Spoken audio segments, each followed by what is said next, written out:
Hello there, guys. Welcome back to another one. It's going to be a really quick one. Like it's a really quick one. The World Cup is starting. The knockout stages is starting in 1 hour, in an hour or something like that.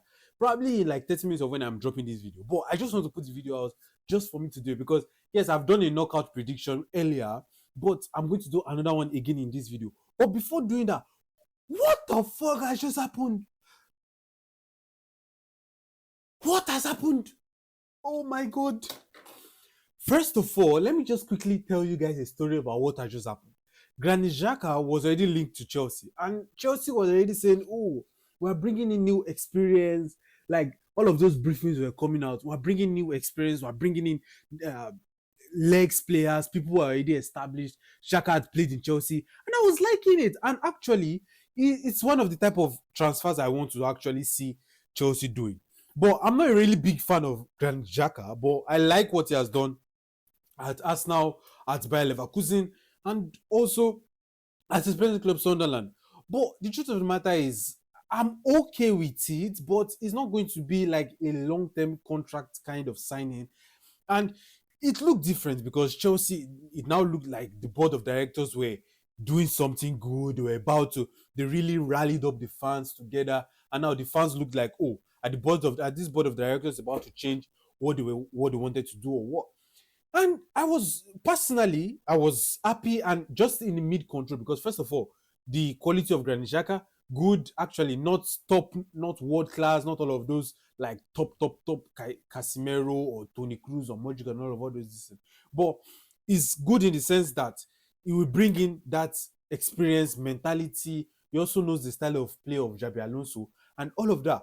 But while all of this were going on, and I was happy, and I was also thinking about what am I going to add together with the video I was going to make of Granit Xhaka when the signing is done and all of that.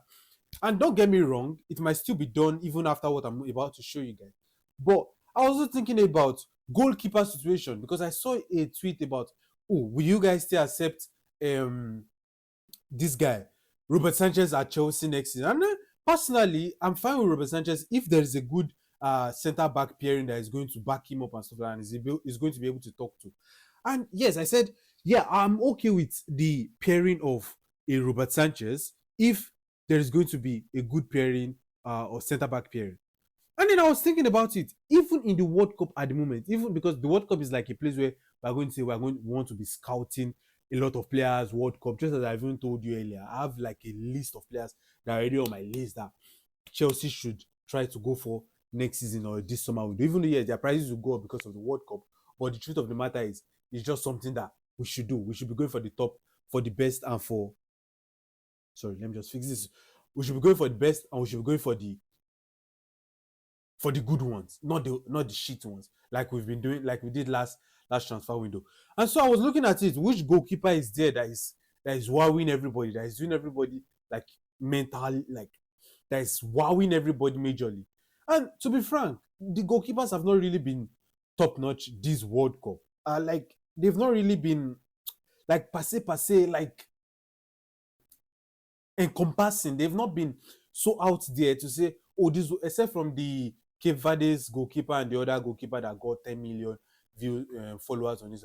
Except from those ones, and those ones are already really old, and that's probably why people follow them because oh, this is the end of it. So let's give them a little bit more publicity. And all of this is retirement sent off and all of that. But the truth of the matter is, there's not been any good goalkeeper except from Portugal's goalkeeper was the one that literally saved them yesterday. Oh, I just remembered. I was not going to put in this video, but thank God I remembered. Thank God I talked about goalkeepers and Portugal. Portugal! Ronaldo!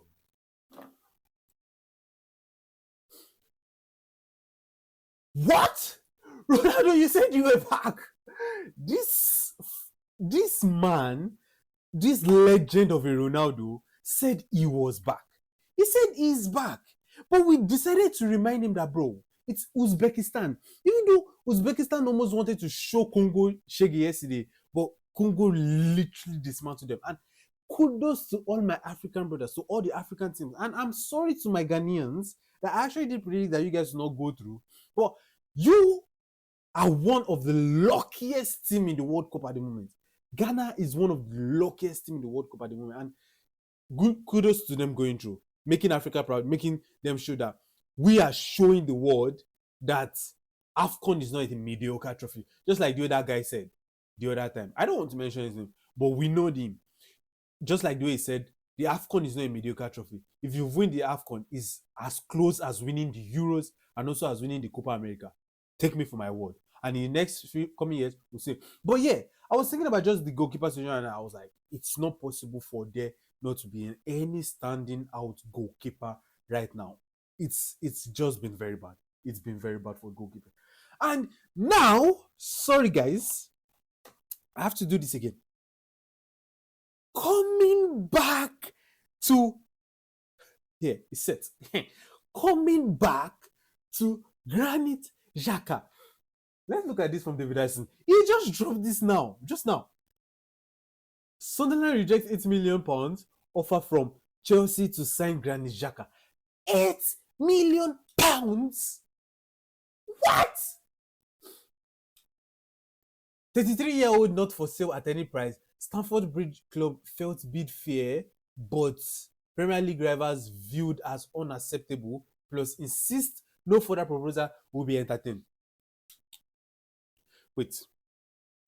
You know when you play FIFA, especially FIFA Manager, like, sorry, not Football Manager, I mean FIFA Manager, where you go to look for a player and then you want to send a player and then they'll tell you, oh, we cannot accept this money and then we are not going further with selling this player.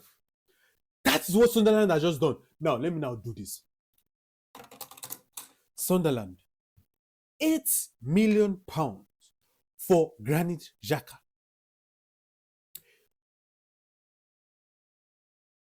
Do you want 25 million? But wait, that is where I will now pause myself, because let's not take a minute to read it again. It says, Stamford Bridge Club felt bid was fair. First of all, okay, yes, I read it right. Sunderland, did you actually think that Granit Xhaka was more than £8 million to Chelsea? Bro, see, you see that thing where when you want to put eye drop into your eye, and then you just click on the pipette, and then one drop just drop, doom. That's what Chelsea was doing for you guys. Like, literally, you could have just said, okay, we want so. Maybe you say you want 20 million, and Chelsea will not give you 20 million for Granit Xhaka. We saw what they did for Mike Maignan. They will not give you 20 million for Granit Xhaka. They can bid it down to like 10, 11, and then if you accept, you accept. But you think they are paying, bro. But it just saddens me that Chelsea actually looked at Granit Xhaka. Let me bring this thing back. Chelsea actually looked at Granit Xhaka and said, we want this player, we think it's good for our project, or we think it's good for Xabi Alonso, and went to bid 8 million. 8 million. Wait, I don't want my H factor to affect me, but 8 million. 8 million for Granit Xhaka. I think it's okay. Obviously, I do think it's okay. Even though in this, I talked about transfer window, if you check my previous video, I talked about transfer window being over too saturated. The prices of players are being too oversaturated. Yes, we understand midfielders these days are going for ridiculous prices. We've seen one the other day, 130 or 150 million. We've seen another one that wants to go for 150. I want Enzo Fernandez to go for 150 or 130.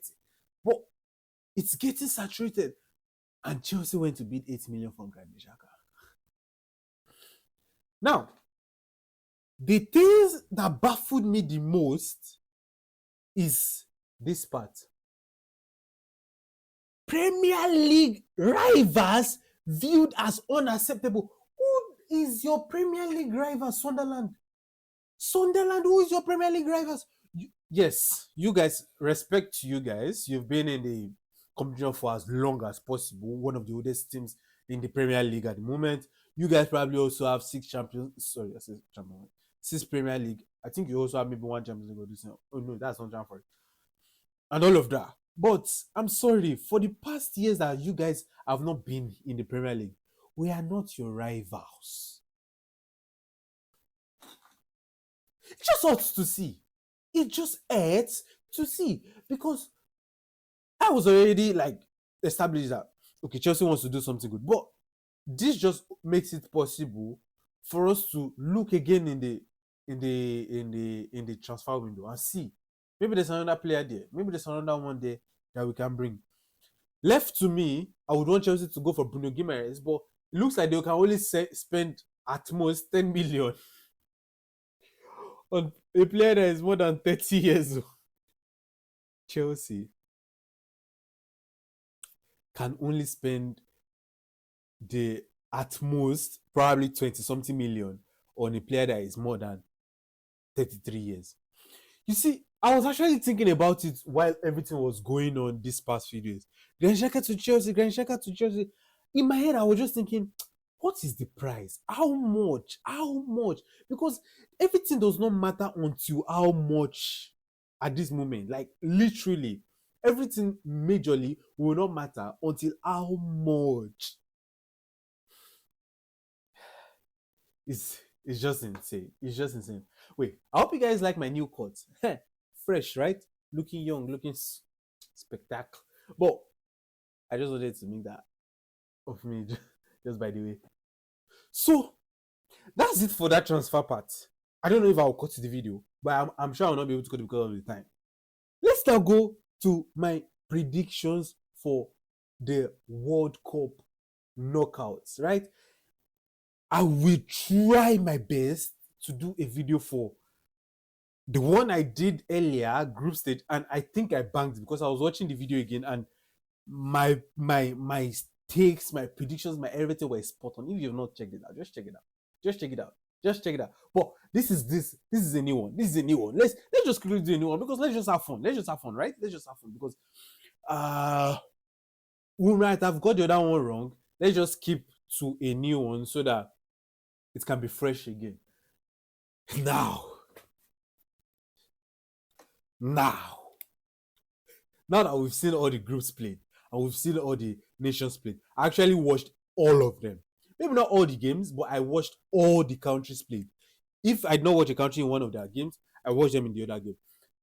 Now, let's see what I have for you guys. Germany versus... Now, where's my mouse? Where's my mouse? Okay. Germany versus Paraguay. Don't get me wrong. Germany has the ability to beat Paraguay. Paraguay have been woeful. They've not been able to score goals. They've not been able to do anything. I'll take it. Germany has something in them. They have that fighting spirit. Germany. Let's just be quick. Germany. France, Sweden. France, obviously. France butchered everybody. France. South Korea versus Canada. That's the game that is coming up 1 hour from now. It's difficult. It's difficult, actually. Two of them, woeful. Two of them have been woeful. Canada don't seem to be on the right foot. But if they can pick up that leg and Jonathan David can do something, then we can say a banger. I'll predict a draw and then maybe go to penalties. But as the way it looks like, it does not look like any team wants to settle for a draw, at least. So I'll pick a Canada win. I don't want South Africa. I'm sorry. Netherlands versus Morocco. Tough game, actually. Tough game. Anybody that wins this one will surely beat Canada in the next day. But I'll pick Netherlands because I feel they are much more defensively solid and they have something more going forward. Just a little bit more. Even though Morocco has Brahim Diaz and Hakimi. But let's just go with Netherlands. And I will go with Netherlands. I'm picking Netherlands. Portugal versus Croatia. Another tough one because we all predicted that not predicted. That Portugal's midfield has been the best on paper before the World Cup. But now, it looks shitty because they could never score against Colombia. And Colombia actually disciplined them. But Portugal versus Croatia, I'm kind of leaning towards Portugal just because of Ronaldo. They have a little bit more of that player. They have a little bit of something in them. Rather than Croatia that can't be able to handle teams that go at them and go faster than with more physicality. So I'll go with Portugal. Espanyol versus Austria. Spain for sure. I'm sorry. Austria, Spain. USA, Bosnia. USA are just on fire. USA are just on fire. Pulisic, USA. Belgium versus Senegal. These two teams, they pissed me off a lot during the group stage. Pissed me off a lot, but now they are facing each other. Whoever is awake in this game, in the two of them, is who will win. Whoever is going to be awake, and if both of them are not awake, then they will probably go to penalty. But anyone that is awake in this game is the one that is taking it. So, but I'll just slightly lean towards Belgium because I think the Senegal coach has not learnt enough for himself, and he will still play a Koulibaly, and Doku is going to discipline them. So I'll just go with Belgium. Even though I've been supporting Senegal, I want Senegal to go far and African brothers, but I just have to go with Belgium because I think if they just switch their jet a little bit, they will make it pop off. Brazil versus Japan, I will go with Brazil. Japan is tough, but Brazil. Cote d'Ivoire versus Norway, tough. I'm backing Cote d'Ivoire. Yes, I'm backing Cote d'Ivoire.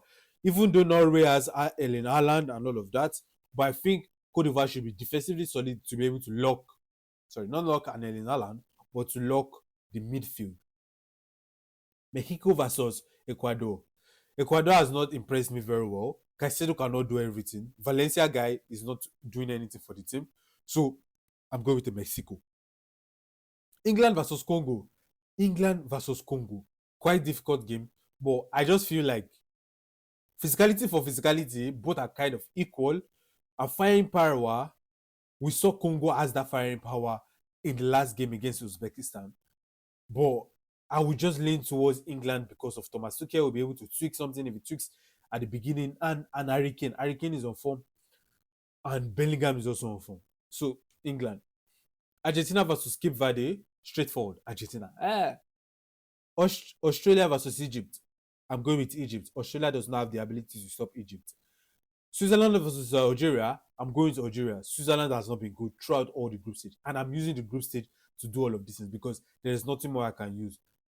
Colombia versus Ghana. Ghana has proved me wrong a lot. And I don't want to go, I can't go with them again because I know they've been lucky.